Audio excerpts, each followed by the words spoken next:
Hello friends, Manisha cooking and ব্লগে আপনাদের সবাইকে স্বাগত। বন্ধুরা, কলকাতায় কিন্তু জমিয়ে ঠান্ডা পড়েছে, আর এই ঠান্ডায় গরম গরম জিনিস খেতে কিন্তু আমাদের খুবই ভালো লাগছে। তো পৌষ সংক্রান্তি সবে গেল, পিঠে পুলি অনেক খাওয়া হয়েছে, তাই ভাবলাম একটা বেশ ঝাল ঝাল রেসিপি আপনাদের সঙ্গে শেয়ার করি। তা হলো চিকেন স্টু। এক বাটি চিকেন স্টু থাকলে শীতের সন্ধ্যেটা কিন্তু জমে যায়। তো চলুন শুরু করি। প্রথমে দেখে নেব কি সবজি আমি নিয়েছি গোটা পেঁয়াজ, গোটা আলু, পেঁপে লম্বা লম্বা করে কেটে নিয়েছি বিনস এবং গাজরগুলো আমি এরকম লম্বা করে কেটে নিয়েছি, আর বিনসগুলোও একটু লম্বা করে কেটে নিয়েছি। আপনারা যদি অন্য শেপে কাটতে চান সেরকমও কিন্তু কাটতে পারেন। এছাড়া নিয়েছি আমি এখানে হাফ ইঞ্চি মতো আদা আর 4-5টা কোয়া রসুন একটু থেতো করে নিয়েছি বাটার, একটু গোলমরিচ গুঁড়ো, আর নিয়েছি 1 চামচ মতো কর্নফ্লাওয়ার। এছাড়া চিকেন, আমি যেহেতু চিকেন স্টু করব, এই যে একটা চিকেনের লেগকে আমি এরকম 3 পিস করে নিয়েছি। একটু বড় সাইজের রাখলেই ভালো লাগবে খেতে দেখতে। এবার স্টুটা করে নেবো, তার জন্য একটা প্রেসার কুকার নিয়েছি। প্রেসার কুকারটা গরম হয়ে যাওয়ার পর আমি এতে দিয়ে দিলাম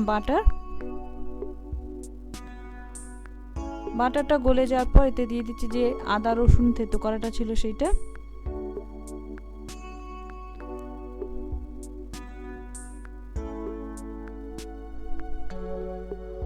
আদা রসুনটা আমি একটু বাটারে জাস্ট একটু নেড়ে নিলাম। দেখুন বাটারটা গলে আদা রসুনটা একটু ভাজা হয়ে গেছে। তো এবার আমি দিয়ে দিচ্ছি চিকেন। বন্ধুরা, স্টুতে কিন্তু কোনো রকম মশলাপাতি লাগে না, কষানো লাগে না, কিচ্ছু লাগে না, অথচ টেস্ট কিন্তু অসাধারণ হয় খেতে।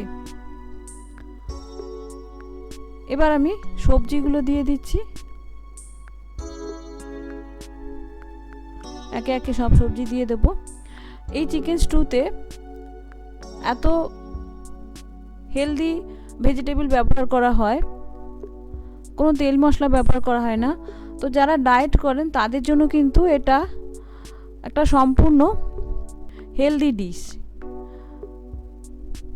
এই এক বাটি স্যুপ যদি তারা খান, তাহলে সারা দিনের ক্লান্তিও দূর হয়ে যাবে, প্লাস ডায়েটের সমস্ত পুষ্টিগুণও কিন্তু পূরণ হয়ে যাবে।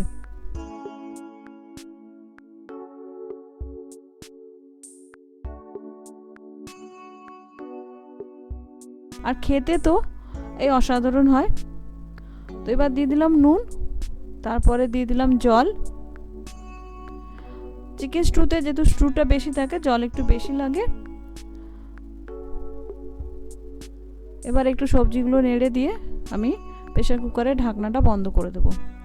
তারপরে স্টিম ধরলে আমি 7 থেকে 10 মিনিট করে নেব। আপনারা চাইলে 2 থেকে 3টে সিটি দিয়ে দিতে পারেন, তাহলেই হয়ে যাবে। আমি এখানে প্রেসার কুকারে করছি, আপনারা চাইলে কড়াইতেও কিন্তু করতে পারেন।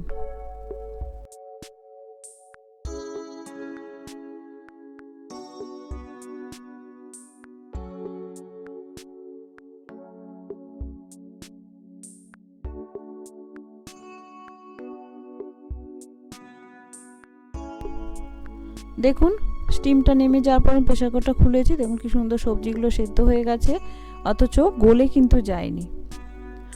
এবার আমি এতে দিয়ে দিচ্ছি গোলমরিচ গুঁড়ো। আপনারা চাইলে গোলমরিচ গুঁড়োটা আগেও দিতে পারেন, তবে আমরা নামানোর পরেই দিই, তাতে বেশ সুন্দর ভালো লাগে খেতে। এবার আমি এটা আরেকবার গ্যাসে বসিয়ে দিয়েছি, যে গ্যাসটা অন করে দিয়েছি। এবার যে 1 চামচ কর্নফ্লাওয়ার আমি নিয়েছিলাম, সেইটা জলে গুলে এবার আমি চিকেন স্টুর মধ্যে দিয়ে দেব।